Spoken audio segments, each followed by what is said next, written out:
முன்னர் ரணில் விக்ரமசிங்க வெற்றி பெறுவார் என்ற ஒரு நிலை இருந்தது. ஆனால் இப்பொழுது அந்த நிலை சற்று விலகிச் செல்வதாக குறிப்பிடப்படுகின்ற அதே நேரத்தில் எதிர்பாராத திருப்பு முனைகளாக குறிப்பாக அனுரகுமார திசாநாயக்கவினுடைய செல்வாக்கு என்பது குறிப்பாக சிங்கள பகுதிகளில் அதிகரித்த அளவில் காணப்படுவதாகவும் தெரிவிக்கப்பட்டிருக்கின்றது. ஆகவே சஜித் பிரேமதாசவுக்கும் அனுரகுமார திசாநாயக்கவுக்கும் இடையில் போட்டி நிலவக்கூடிய வாய்ப்புகள் இருக்கின்ற நிலையில் தமிழ் பொது வேட்பாளருக்கான ஆதரவு நிலை என்பது அதிகரித்து வருவதை பார்க்கக்கூடியதாக இருக்கின்றது. நேற்றைய தினம் அவருடைய இயலாமை வெளிப்பட்ட ஒரு விவாதமாகத்தான் பார்க்கக்கூடியதாக இருந்தது. இப்பொழுது வருகின்ற கருத்து கணிப்புகளை பார்க்கின்ற பொழுதும் கமலா ஹாரிஸினுடைய அணுகுமுறையும் அவருடைய விடயங்களும் மக்கள் மத்தியில் ஒரு மிகவும் சிறப்பான வரவேற்பை பெற்றிருக்கின்ற ஒரு நிலையில் தான் சென்று கொண்டிருப்பதை பார்க்கலாம். அவசரமா கேஷ் தேவைன்னு வரும்போது அடுத்தவங்கள்ட்ட நாங்க கேட்கறதையும் விட எங்களுடைய நகையை அடகு வைக்கிறது வசதியானது. வட்டி அதிகமா இருக்குமோ இல்ல நகை பாதுகாப்பா இருக்குமோன்னு நீங்க நினைக்கலாம். அதுக்காகத்தான் நான் கேஷ் பாயிண்ட்ல அடகு வைக்க வந்திருக்கேன். மிக குறைந்த வட்டி, லாக்கர்ல வைக்கிற மாதிரி நகைய பாதுகாப்பா வச்சிருக்காங்க. இதை விட என்னங்க வேணும்? Cash point, money transfer, currency exchange, cheque cashing, cash for gold, gold loans அனைத்துக்கும் கேஷ் பாயிண்ட். வணக்கம் நேயர்களே, மீண்டும் மற்றொரு செய்தியின் பின்னணி நிகழ்ச்சியில் உங்கள் அனைவரையும் சந்திப்பதில் மிக்க மகிழ்ச்சி அடைகின்றோம். தினம் பேச போகின்றோம் இலங்கை ஜனாதிபதி தேர்தலின் நிலவரங்கள் பற்றி பேச போகின்றோம். அதுபோன்ற தகவல்களை பெற்றுக் கொள்வதற்காக ராம்பிரசனை இணைத்துக் கொள்ள போகின்றோம். வணக்கம் ராம்பிரசன். வணக்கம் சுதர்ஷினி. வணக்கம் நேயர்களே, மீண்டும் உங்கள் அனைவரையும் செய்தியின் பின்னணி நிகழ்ச்சியில் சந்திப்பதில் மிக்க மகிழ்ச்சி. ஆமா, மீண்டும் வரவேற்கின்றோம் உங்களை. கூறுங்கள், ஜனாதிபதி தேர்தலில் தற்போதைய நிலைமை பற்றி சற்று விரிவாக கூற முடியுமா? ஆமாம், இம்முறை தேர்தல் என்பது ஏற்கனவே நாங்கள் பல நிகழ்ச்சிகளில் பேசியது போன்று மிகவும் ஒரு இறுக்கமான போட்டி நிலவக்கூடிய சூழ்நிலையை தோற்றுவித்திருப்பதாக பலர் கூறுகிறார்கள்.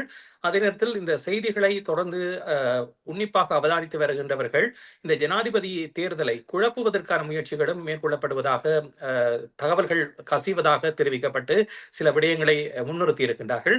அதற்கான காரணம், முன்னர் ரணில் விக்ரமசிங்க வெற்றி பெறுவார் என்ற ஒரு நிலை இருந்தது. ஆனால் இப்பொழுது அந்த நிலை சற்று விலகிச் செல்வதாக குறிப்பிடப்படுகின்ற அதே நேரத்தில் எதிர்பாராத திருப்பு முனைகளாக குறிப்பாக அனுரகுமார திசாநாயக்கவினுடைய செல்வாக்கு என்பது குறிப்பாக சிங்கள பகுதிகளில் அதிகரித்த அளவில் காணப்படுவதாகவும் தெரிவிக்கப்பட்டிருக்கின்றது. ஆகவே சஜித் பிரேமதாசவுக்கும் அனுரகுமார திசாநாயக்கவுக்கும் இடையில் போட்டி நிலவக்கூடிய வாய்ப்புகள் இருக்கின்ற நிலையில் ஜனாதிபதியாக ஏற்கனவே அதிகாரத்தில் இருக்கின்ற ஒருவர் இந்த ஜனாதிபதி தேர்தலில் இருந்து அப்புறப்படுத்தப்படுகின்ற சூழல் உருவானால் அதனை எவ்வாறு கையாள்வார் என்ற ஒரு கேள்வியும் எழுப்பப்பட்டுத்தான் இப்பொழுது இந்த குழப்புவதற்கான முயற்சிகள் மேற்கொள்ளப்படும் என்ற ஒரு தகவல் வெளிவந்திருக்கின்றது.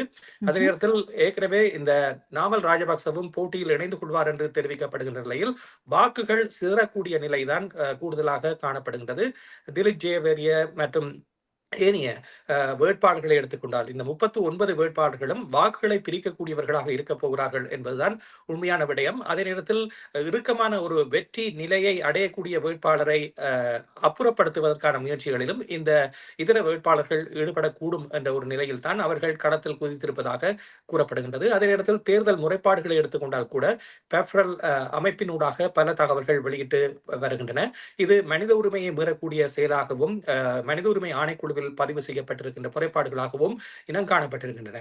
இந்த சூழலில் 21ஆம் தேதி ஜனாதிபதி தேர்தல் எப்படி நடைபெறப் போகின்றது என்று பார்க்கின்ற பொழுது சில இடங்களில் இந்த தேர்தலுக்கான ஒரு மக்கள் மத்தியில் ஏற்பட்டிருக்கின்ற அலை என்பது அதிகமாக இருப்பதும் சில இடங்களில் வெறிச்சோடி போகக்கூடிய ஒரு நிலை காணப்படுவதும் இங்கே அவதானிக்கக்கூடிய ஒன்றாக இருக்கின்றது. குறிப்பாக தமிழர் பகுதியை எடுத்துக்கொண்டால் தமிழ் பொது வேட்பாளருக்கான ஆதரவு நிலை என்பது அதிகரித்து வருவதை பார்க்கக்கூடியதாக இருக்கின்றது. தமிழர் என்ற ஒரு சொல்லுக்கு இணங்க அனைவரும் பேதங்களை மறந்து வாக்களிக்க வேண்டும் என்பதுதான் இன்றைய கோரிக்கையாக இருக்கின்றது. குறிப்பாக அதில் புலம்பெயர் சமூகம் அதிகமாக சமூக வலைதளங்களின் ஊடாகவும் தங்களுடைய உறவினர்களோடு பேசுகின்ற பொழுதும் இந்த விடயத்தை முன்னிறுத்தி இருக்கின்றார்கள். பின்னர் வரக்கூடிய பிரச்சனைகளை எல்லோரும் பேசி தீர்க்கலாம். ஆனால் இந்த சந்தர்ப்பம் என்பது தமிழ் மக்களுடைய ஒற்றுமையை காட்டக்கூடிய ஒரு தளமாக பயன்படுத்தப்பட வேண்டும் என்பதுதான் பலரது வேண்டுகோளாகவும் இருக்கின்றது. அதற்கு தமிழ் மக்கள் செவி சாய்ப்பாளர்களா என்ற ஒரு கேள்விதான் இன்றைய நிலையில் இருக்கின்றன. குறிப்பாக அனுரகுமார திசாநாயக்கவினுடைய கட்சி தற்பொழுது பல்வேறு பிரச்சார நடவடிக்கைகளில் ஈடுபட்டுக் கொண்டு வருகின்றது. அவருக்கான ஆதரவு நிலையை தமிழர் பகுதியிலும் எடுத்தாக வேண்டிய ஒரு நிலையில் அந்த கட்சியும் இருக்கின்றது. முன்னர் எவ்வாறான நகர்வுகளை அவர்கள் எடுத்திருந்தார்களோ அதிலும் வித்தியாசமான முறையில் இம்முறை தேர்தலில் வடக்கு கிழக்கில் அவர்கள் கூடுதலாக மக்களை சந்தித்து பல்வேறு பிரச்சனைகள் தொடர்பாக தாங்கள் இந்த ஜனாதிபதி தேர்தலில் வெற்றி பெற்றால் என்னென்ன விடயங்களை செய்வோம் என்ற விடயத்தில் தமிழ் மக்கள் மத்தியில் உரையாற்றி கொண்டிருப்பதை பார்க்கக்கூடியதாக இருக்கின்ற அதே நேரத்தில் தமிழர் பிரதிநிதிகள் அவர்கள் சார்பாக அவர்களுடைய கொள்கைகளை விளக்குகின்ற பல்வேறு நேர்காணல்களையும் இப்பொழுது வழங்கிக் கொண்டிருப்பதை பார்க்கக்கூடியதாக இருக்கின்றது. இந்த வகையில் அனுரகுமார திசாநாயக்கவுக்கான ஆதரவு நிலை தமிழர் பகுதியிலும் சில இடங்களில் காணப்படுவதை தவிர்க்க முடியாததாக இருக்கின்றது. இந்த நிலையில் ஏற்கனவே இந்த தமிழர்களுடைய வாக்கு சிங்கள பெரு வாக்குகளை பெறக்கூடிய வேட்பாளர்களுக்கு செல்வது என்பது ஏற்கனவே இருக்கக்கூடிய ஒன்றாக இருந்தாலும் கூட இம்முறை அங்கஜன் ராமநாதன், டாக்டர் தேவானந்தா போன்றோருடைய வாக்குகள் சில வேளைகளில் அனுரகுமார திசாநாயக்கவுக்கு மாறக்கூடிய நிலையும் ஏற்படும் என்று கூறப்படுகின்றது. அதே நேரத்தில் தமிழர் தாய பகுதியில் ஒட்டுமொத்தமாக பார்க்கின்ற பொழுது சங்கு சின்னம் என்பது இப்பொழுது பிரபல்யம் அடைந்து வருவதையும் பார்க்கக்கூடியதாக இருக்கின்றது. ஆகவே தமிழர்களுடைய வாக்கு எண்ணிக்கை அதிகரிக்கின்ற பொழுது இந்த ஜனாதிபதி தேர்தல் என்பது இன்னும் இறுக்கமானதாக இருக்க போகின்றது என்பது உண்மை. அதே நேரத்தில் சஜித் பிரேமதாசாவோடு சேரக்கூடியவர்கள் இன்னும் நாட்கள் நெருங்க நெருங்க அதிகமாகிக் கொண்டே செல்வதையும் பார்க்கக்கூடியதாக இருக்கின்றது. ரணில் விக்ரமசிங்க இந்த பொருளாதாரம் என்ற ஒரு விடயத்தை முன்னிறுத்தி அவர் பல பிரச்சாரங்களை மேற்கொண்டாலும் கூட அது யாராக இருந்தாலும் இந்த கடனை வாங்கி இந்த பொருளாதாரத்தை மீட்டுக் கொள்ள முடியும் என்ற ஒரு கருத்தை பல கட்சிகளும் முன்வைக்க முனைகின்றன. அதிலும் குறிப்பாக அனுரகுமார திசாநாயக்க முன்வைக்கின்ற ஒரு விடயம், நாட்டை அடகு வைத்துவிட்டு கடனில் இருந்து மீண்டாமல் தொடர்ந்து கடனை பெற்று பெற்று நாட்டினுடைய பிரச்சனைகளை தீர்ப்பதன் ஊடாக மீண்டும் இந்த கடன் சுமை என்பது மக்கள் மத்தியில் தான் திணிக்கப்படுகின்றது. ஆகவே இது உண்மையான ஒரு பொருளாதார மீட்சியாக இருக்காது என்ற ரீதியில் மக்களுக்கு பல்வேறு தகவல்களை வழங்கிக் கொண்டிருக்கிறார். தன்னுடைய திட்டம் என்பது ஒரு மாற்றம் நோக்கிய பயணமாக இருக்கின்றது. ஆகவே இந்த மாற்றம் நோக்கிய பயணத்திற்கு நீங்கள் ஆதரவு அளித்தால் தான் ஜனாதிபதியாக பதவியேற்றவுடன் பல மாற்றங்களை செய்வேன், அதனூடாக இந்த எதிர்கால இலங்கை என்பது ஒரு சுபிட்சம் மிக்க நாடாகவும் மாற்றங்களை கொண்டு அரசியல் ரீதியான மாற்றங்களை நிகழ்த்தக்கூடிய சட்ட ரீதியாக அதனை அணுகக்கூடிய வகையில் தன்னுடைய மாற்றங்கள் நிகழும் என்றும் பிரச்சாரம் செய்து வருகின்றார். இது சில வேளைகளில் சிங்கள மக்கள் மத்தியில் எடுபடக்கூடிய ஒரு பிரச்சாரமாகவும் இருக்கும். காரணம், சிங்கள மக்களும் மாற்றத்தை விரும்புகின்றார்கள். முன்னைய காலகட்டத்தோடு ஒட்டி உறவாடிய அந்த அரசியலில் இருந்து வேறுபட்ட ஒரு அரசியலை மக்கள் எதிர்பார்த்து காத்திருக்கின்ற நிலையில் அனுரகுமார திசாநாயக்கவுக்கான ஆதரவு நிலை அதிகரித்துக் கொண்டு செல்வதற்கான ஒரு காரணமாகவும் இதனை பார்க்கக்கூடியதாக இருக்கின்றது. இப்பொழுது அமெரிக்க ஜனாதிபதி தேர்தலை பார்த்தால் நேரடி விவாதம் இடம்பெற்றது. அதாவது டொனால்ட் ட்ரம்புக்கும் கமலா ஹாரிஸுக்கும் இடையில் நேரடி விவாதம் இடம்பெற்றது. அதில் டொனால்ட் ட்ரம்ப் கூறியிருக்கின்றார், இனி கமலா ஹாரிஸோடு நேரடி விவாதத்துக்கு தான் செல்ல போவதில்லை என்று தெரிவித்திருக்கின்றார். அதற்கான காரணம் என்ன? நேற்றைய தினம் அவருடைய இயலாமை வெளிப்பட்ட ஒரு விவாதமாகத்தான் பார்க்கக்கூடியதாக இருந்தது. அவர் கூறிய கருத்துக்கள், குறிப்பாக குடிவரவாளர்கள் வருகின்ற பொழுது அவர்கள் செல்ல பிராணியை தங்களோட உணவுக்காக கொலை செய்து உண்ணுகிறார்கள் என்ற ஒரு விடயத்தை குறிப்பிட்டார். அது ஒரு வேடிக்கையாகவும் அதே நேரத்தில் ஒரு ஜனாதிபதி வேட்பாளர் இவ்வாறான பேச்சுக்களை பேசுவாரா என்ற ஒரு விடயத்தையும் பலரது புருவங்களை உயர்த்தக்கூடிய ஒரு விடயமாகவும் பார்க்கப்பட்டிருந்தது. அதே நேரத்தில் அவருடைய கருத்துக்களுக்கு உடனடியாக பதிலை கூறுகின்ற பொழுது சில கேள்விகளுக்கு அவர் மழுப்பலான பதிலை வழங்கியதையும் பார்க்கின்றோம். அதே நேரத்தில் அவரிடமிருந்து உரிய பதில்கள் பெறப்படவில்லை என்ற ஒரு விடயத்திலும் கமலா ஹாரிஸ் தான் இந்த விவாதத்தில் வெற்றி பெற்றவராக இருப்பார் என்று பலருடைய ஊகங்களும் தெரிவித்திருக்கின்ற நிலையில் கமலா ஹாரிஸை பொறுத்தவரையில் அவருடைய பதில்களும் மக்களால் ஏற்றுக்கொள்ளத்தக்க பதில்களாக அமைந்திருந்ததோடு மட்டுமல்லாமல் இப்பொழுது வருகின்ற கருத்து கணிப்புகளை பார்க்கின்ற பொழுதும் கமலா ஹாரிஸினுடைய அணுகுமுறையும் அவருடைய விடயங்களும் மக்கள் மத்தியில் ஒரு மிகவும் சிறப்பான வரவேற்பை பெற்றிருக்கின்ற ஒரு நிலையில் தான் சென்று கொண்டிருப்பதை பார்க்கலாம். இந்த நிலையில் சென்றால் கமலா ஹாரிஸ் ஜனாதிபதியாக கூடிய வாய்ப்புகள் தென்படுவதாகவும் மக்கள் ஆதரவில் அவர் தொடர்ந்து முன்னணி வகிக்கக்கூடிய வாய்ப்புகளும் தென்படுவதாகத்தான் பார்க்கலாம். டொனால்ட் ட்ரம்பை பொறுத்தவரையில் அவர் ஏற்கனவே சர்ச்சைக்கு புகழ் பெற்றவர். அவருடைய வட்டம், அவர் கூறுகின்ற கருத்துக்களை ஏற்று அதனை ஒரு பிரபலமாக பேசக்கூடிய ஒரு நிலையில்தான் அமெரிக்காவில் அவருடைய ஆதரவாளர்கள் இருக்கின்றார்கள். ஆகவே அவர்களை திருப்திப்படுத்தக்கூடிய வகையில் தான் அவருடைய பதில்கள் அமைந்திருந்தன ஒழிய ஒட்டுமொத்த நாடளாவிய ரீதியில் பார்க்கக்கூடிய விவாதம் என்று பார்க்கின்ற பொழுது அவருக்கான ஆதரவை கடந்தவர்களையும் கவரக்கூடிய ஒரு விடயத்தில் அவர் பேசவில்லை என்ற ஒரு நிலைதான் இருக்கின்றது.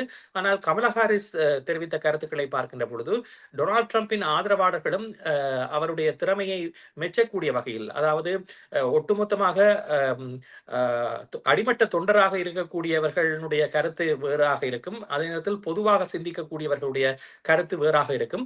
பொதுவாக சிந்தனை ஓட்டம் உள்ளவர்கள் மத்தியில், சிந்தித்து வாக்களிக்க வேண்டும் என்று நினைப்பவர்கள் மத்தியில் டொனால்ட் ட்ரம்பினுடைய இந்த சர்ச்சைக்குரிய பேச்சுக்கள் என்பது நிச்சயமாக அவரை ஜனாதிபதியாக ஆக்குவதற்கு மக்களுடைய ஆதரவை வழங்காத ஒரு நிலைக்கு கொண்டு செல்லக்கூடிய விதத்தில் தான் அவருடைய பேச்சு அமைந்திருந்தது என்று கூறலாம்.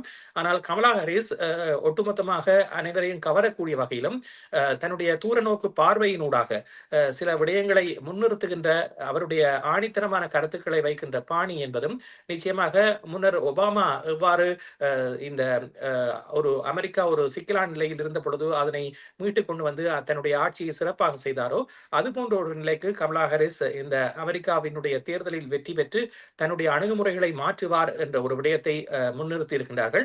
அதே நேரத்தில் கமலா ஹாரிஸ் எடுக்கக்கூடிய தீர்மானங்கள் என்பதும் குறிப்பாக தற்போதைய காலகட்டத்தில் வட்டி வீதம் உயர்வாக இருக்கின்ற நிலையில் குறிப்பாக வீட்டு வசதி திட்டத்திற்கான கடன் வசதிகளை வழங்குவது போன்ற பல்வேறு திட்டங்களை அவர் அறிவித்திருப்பது என்பது நிச்சயமாக இவ்வாறான பாதிப்புக்குள்ளான மக்களுக்கு என்னென்ன நிவாரணங்களை பெற்றுத்தர முடியுமோ அதனை ஆராய்ந்து அதனை செயல்படுத்துவதற்கான விடயங்களை மக்களுக்கு கொண்டு செல்லுகின்ற பொழுது அது நிச்சயமாக மக்கள் மனதில் இடம் பிடிக்கக்கூடிய ஒன்றாக மாறும் என்பதற்கு இந்த விடயம் ஒரு எடுத்துக்காட்டாக இருக்கின்றது. அந்த விடயங்களை அவர் உன்னிப்பாக கவனித்து நகர்த்தி கொண்டிருப்பதை பார்க்கக்கூடியதாக இருக்கின்றது. ஆகவே இந்த பிரச்சாரத்தை கையாளுகின்றவர் என்ற ரீதியில் பார்க்கின்ற பொழுது கமலா ஹாரிஸ் மிக சிறப்பாக அதனை கையாண்டிருக்கின்றார். விவாதத்திலும் அவருடைய செயற்பாடு மிக சிறப்பாக இருந்தது. காரணம், விவாதத்தில் அவர் கலந்து கொள்வாரா என்ற ஒரு கேள்வி கூட முன்னர் கேள்வி கேட்கப்பட்டிருந்த நிலையில் இப்பொழுது தான் விவாதத்துக்கு தயார் என்று கூறியவர் அடுத்து வருகின்ற விவாதங்களில் நான் கலந்து கொள்ள மாட்டேன் என்று கூறும் அளவுக்கு அவருடைய பின்வாங்கல் இருப்பதை பலரும் அறியக்கூடியதாக இருக்கின்றது. என்னை பொறுத்தவரையில் டொனால்ட் ட்ரம்பினுடைய இந்த விவாதமானது அவரிடம் இருக்கின்ற வீக்னஸ், அதாவது அவர் தன்னால் செய்ய முடியாது என்று கருதுவதை பூசி மெழுக முற்பட்ட பொழுது அதுவே மக்களுக்கு இனங்காட்டக்கூடிய ஒரு விடயமாக மாறி இருக்கின்றது என்ற விடயத்தை தான் இங்கே முன்னிறுத்தி கூறலாம். அந்த வகையில் பார்க்கின்ற பொழுது பலரது ஆதரவு பெற்ற ஒரு வேட்பாளராக, ஜனாதிபதி வேட்பாளராக கமலா ஹாரிஸ் விளங்கப் போகின்றார். இனிவரும் காலங்களிலும் அவருடைய செயற்பாடுகள் சிறப்பாகவே அமையும் என்று எதிர்பார்க்கலாம். நன்றி ராம்பிரசன், உங்களுடைய கருத்துக்களுக்கு, தகவல்களுக்கு. அந்த கேள்வி இன்றைய நிகழ்ச்சியின் நிறைவு கேள்வியாக அமைந்தது. மீண்டும் ஒரு பொழுதில் சந்திக்கலாம். நன்றி, வணக்கம். நன்றி சுதர்ஷினி. நன்றி நேர்களே. மீண்டும் மற்றும் ஒரு பொழுதிலே சந்திப்போம். CMR யூடியூப் சேனலில் இணைந்திருக்கும் நேர்கள் அனைவருக்கும் எமது நன்றி. காமெண்ட்ஸ் பகுதியில் உங்கள் கருத்துக்களை தெரிவிக்க தவறாதீர்கள். முக்கிய செய்திகள், காணொளி தொகுப்புகள், நேர்காணல் என பலதரப்பட்ட அம்சங்களையும் உங்களுக்காக தருகின்றது CMR யூடியூப் சேனல். CMR என்று சர்ச் செய்து எமது யூடியூப் சேனலை சப்ஸ்கிரைப் பண்ணுங்கள்.